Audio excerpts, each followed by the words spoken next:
pour nous un plaisir de nous retrouver ce jeudi 16 juillet dans le cadre de notre présentation habituelle, l'école de la sagesse. Nous allons prier pour recommander ce temps à la grâce de Dieu. Tendre Père, nous voulons te bénir, nous voulons te recommander ce temps de partage. Nous avons besoin de ta sainte présence. Nous voulons te dire merci pour le souffle de vie. Nous voulons te dire merci pour toutes les personnes qui vont suivre cet enseignement. Nous te prions que cet enseignement nous fasse du bien. Dans ton nom, nous avons prié. Amen. Ce matin, je devrais continuer en principe avec les thèmes sur lesquels nous sommes en train de parler depuis bientôt 2 semaines sur le principe du déclencheur. Mais nous avons reçu beaucoup de lettres, nous avons reçu beaucoup de messages qui nous demandent d'expliquer un tout petit peu ce que nous entendons par la dictature du présent. Je pense que c'est un message que j'ai donné à la communauté des Rochers il y a 4 jours. Mais avant cela, j'avais publié sur mon mur que j'allais parler de la dictature du présent. Et beaucoup de frères nous ont écrit pour comprendre de quoi il était question. Je voudrais aujourd'hui nous parler de la dictature du présent. Quand nous parlons du présent, nous faisons allusion à la situation dans laquelle tu te trouves présentement. Donc au cadre dans lequel, à cet instant précis, où tu es en train d'évoluer. Là, c'est la première chose. En fait, la dictature du présent, le présent, je l'ai défini comme étant les circonstances présentes dans lesquelles l'homme est en train de vivre.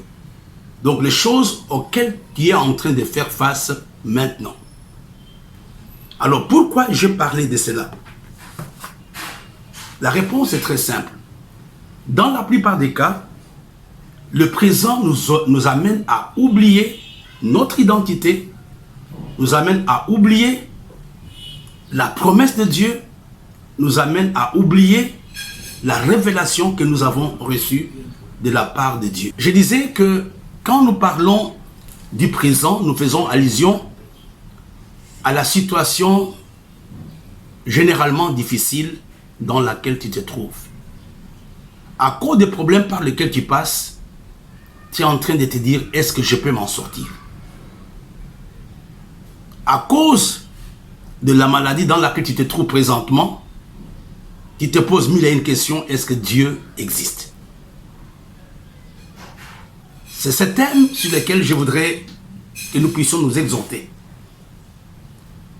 Vous savez, dans la vie de l'homme, à un certain moment de sa marche ou de sa vie, il atteint un stade ou un niveau ou une position dans laquelle il pense que Dieu ne peut plus rien faire, où tout semble être difficile, où tout semble s'écrouler autour de lui.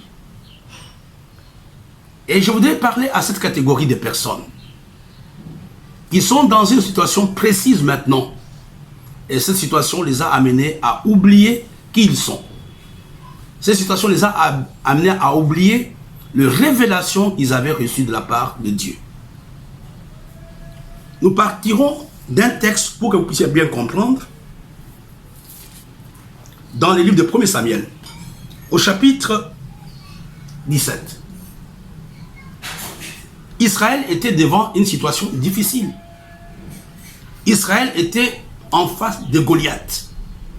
Goliath les avait terrorisés pendant plusieurs jours.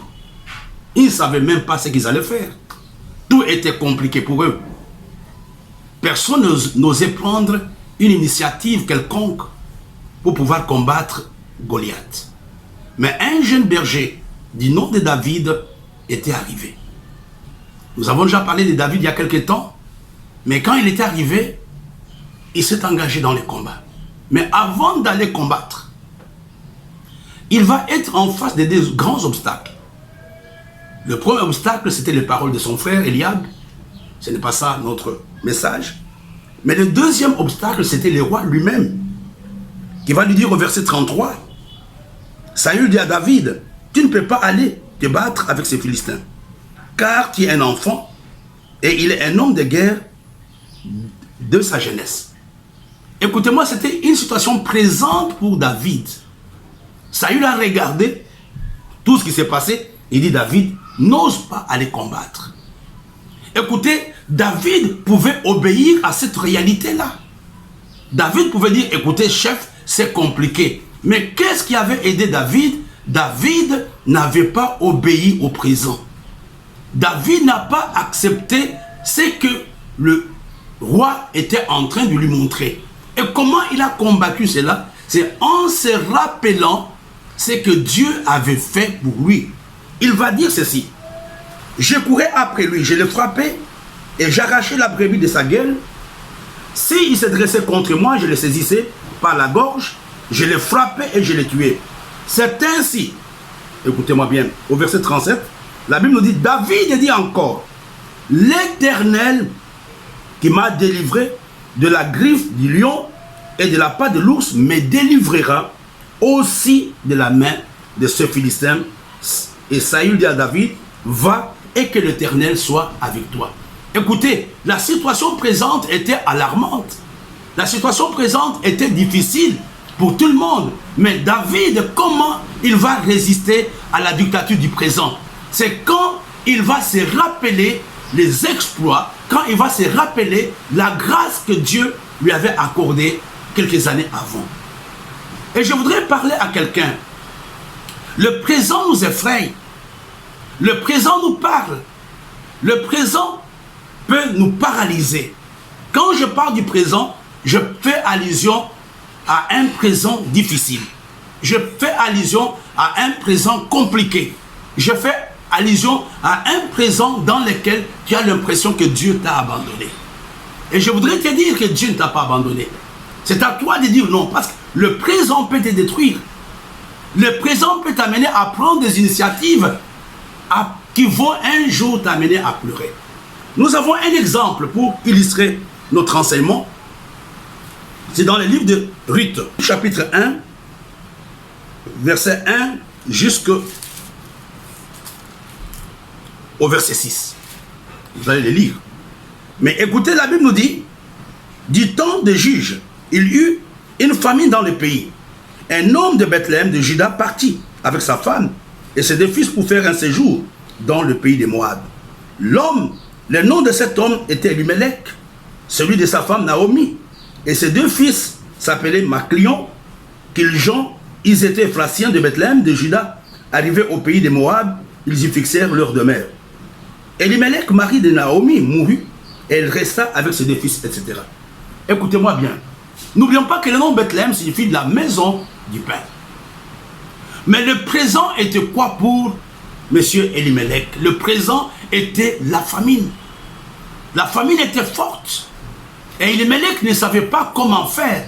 Elimelech n'a pas pu résister devant la dictature du présent. Tous les indicateurs étaient rouges. On lui montrait qu'il n'y avait pas à manger, les enfants pleuraient, la femme pleurait, etc. Et qu'est-ce qu'il va dire?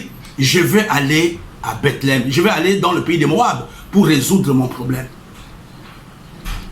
Et regardez ce qu'il va poser comme acte, va rester avec des conséquences irréparables.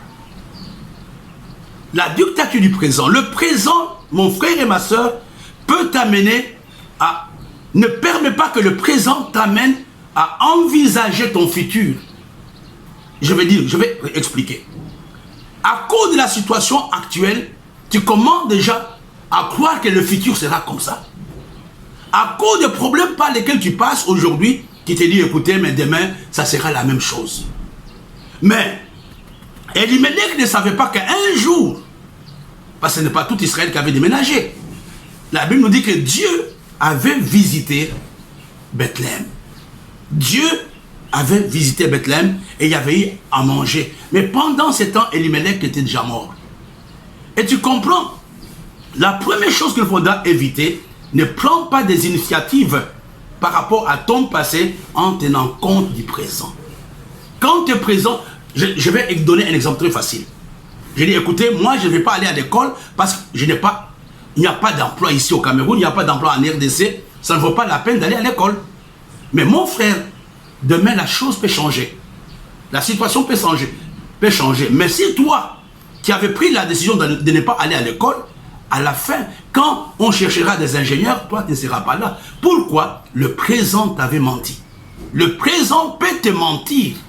Le présent peut te décevoir. Parce que les choses ne vont pas rester définitivement comme ça. À cause de la famine présente, Elimelech avait pris la décision d'aller chercher le secours dans le pays de Moab. Il ne savait pas que dans le pays de Moab, il allait mourir. Non seulement lui, il allait aussi perdre des enfants. Je sais que les choses sont difficiles, mais j'aimerais que tu mettes dans ton esprit, que tu mettes dans ta pensée, que les projets que Dieu a pour toi, ce sont les projets de paix et de bonheur et non les projets de malheur. C'est vrai qu'aujourd'hui, tu n'as pas à manger. C'est vrai aujourd'hui, tu es malade, mais les choses peuvent changer demain. Les choses peuvent changer radicalement demain. David n'est pas né roi. David était fermier, mais beaucoup de temps après, il est devenu roi. Si, je donne un exemple beaucoup plus facile. Qui pouvait croire un seul instant que le serviteur de Potiphar serait le premier ministre? La situation présente, la femme de Potiphar s'est moquée de Joseph, mais il ne savait pas que Joseph était un homme de destinée. Et tu comprends, ne juge pas quelqu'un à cause de la situation présente. Ne condamne pas le pays, ne juge pas ton église, ne juge pas ton mari. Aujourd'hui, il passe par des moments difficiles, mais demain, il peut avoir un emploi. Aujourd'hui, ta femme est stérile. Écoutez, Pénina s'était moquée du présent de Anne en disant tu es stérile. Mais beaucoup de temps après, Dieu a rendu Anne féconde. On a parlé de Pénina dans la Bible 2 fois simplement, mais on parle d'Anne tous les jours. Anne avait seulement regardé, plutôt Pénina avait regardé au présent d'Anne, qui n'était pas un présent glorieux. Elle a commencé à l'outrager, mais Dieu, beaucoup de temps après, Dieu avait changé les statuts d'Anne. Je voudrais te parler ce matin. N'envisage pas ton futur négativement à cause des problèmes que tu as aujourd'hui. Et le présent peut t'amener à perdre patience. Le présent peut t'amener à être impatient, surtout quand ce que tu vois est contraire à la promesse de Dieu. Écoutez-moi très bien. Ça, c'est la deuxième chose. Bethléem signifie la maison de pain. Mais qu'est-ce qu'Elimelech avait vu? Elimelech avait vu la famine. Il pouvait patienter, il pouvait attendre. La Bible nous dit que si la prophétie tarde à venir, mais toi, tu dois l'attendre. Toi, tu dois l'attendre. À cause de l'impatience, le présent nous amène à être impatients. Et j'aimerais te dire qu'il y a des choses que tu ne peux pas avoir si tu n'es pas prêt à patienter. Il y a des choses qui sont instantanées, mais avec Dieu, j'ai appris, il faut être patient. Même la grossesse, même un enfant, même si j'aime avoir un bébé, il y a un temps que Dieu fixe, la grossesse normale prend 9 mois. Je ne veux pas que le présent t'amène à prendre des initiatives qui vont te faire pleurer demain. À cause du présent, le roi Saül avait gâché sa royauté.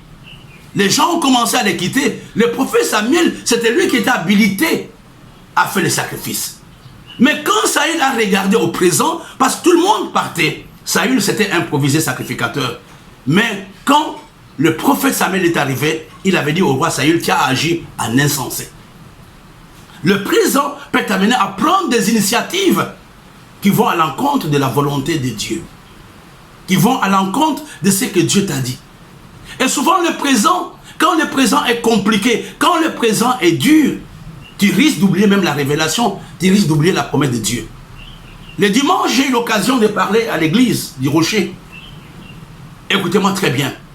Quand Dieu appelle Josué, je crois au chapitre 3, Dieu lui dit, je vais rendre ton nom grand. Je vais rendre ton nom grand. Je peux peut-être trouver, je vais trouver la référence. Josué chapitre 1, verset 5. La Bible nous dit, nul ne tiendra devant toi tant que tu vivras. Je serai avec toi comme j'ai été avec Moïse. Je ne te laisserai point, je ne t'abandonnerai point. Ça, c'est la première chose que Dieu lui dit. Et la deuxième, c'est dans le livre de Josué chapitre 3, le verset 7. L'Éternel dit à Josué, aujourd'hui je commencerai à t'élever aux yeux de tout Israël, afin qu'il sache que je serai avec toi. Là, ce sont les paroles que Dieu donne à Josué. Mais beaucoup de temps après, Josué n'a pas vu l'élévation. Qu'est-ce que Josué voit? Josué voit Jéricho. Et écoutez, Jéricho était un endroit, était un présent difficile pour Josué. Ce présent ne correspondait pas à tout ce que Dieu lui avait déjà dit. Il lui avait dit, je vais rendre ton nom grand. Et non seulement je vais rendre ton nom grand, mais je vais aussi t'élever, et nul ne tiendra devant toi. Mais qu'est-ce que Josué voit? Il voit l'obstacle devant lui. C'était le présent. Le présent, c'est cette opposition qui se trouve sur ta route. C'est cette difficulté-là qui se trouve en face de toi. Josué voit les problèmes. Mais Dieu lui dit, Josué, n'aie pas peur. Je ne suis pas un menteur. Ce que je t'ai dit il y a quelques années s'accomplira. Vois, je te livre Jéricho et son vaillant, ses vaillants soldats et son roi. Et tu comprends, devant le présent, il y a deux choses que tu ne dois pas oublier. La parole de Dieu et ce que Dieu t'avait dit. Même si ce que tu vois est contraire à ce que Dieu t'avait dit, toi persévère. Et généralement, quand Dieu nous donne une prophétie, dans la plupart des cas, nous allons souvent vivre des choses qui sont contraires à ce que Dieu nous a dit. Nous avons vu le cas d'Abraham.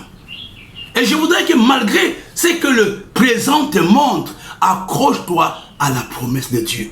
Il y a une promesse de Dieu sur ta vie. Il y a une révélation que Dieu t'avait donnée.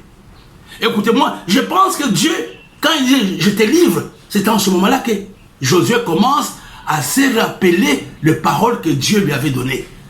Il dit, ne tiens pas compte, il dit, vois, je te livre Jéricho. Regarde, il dit, vois, ne regarde pas à ce présent, ne regarde pas à ces murs, mais pense à ce que je t'avais dit il y a quelque temps, que j'ai rentré ton nom grand.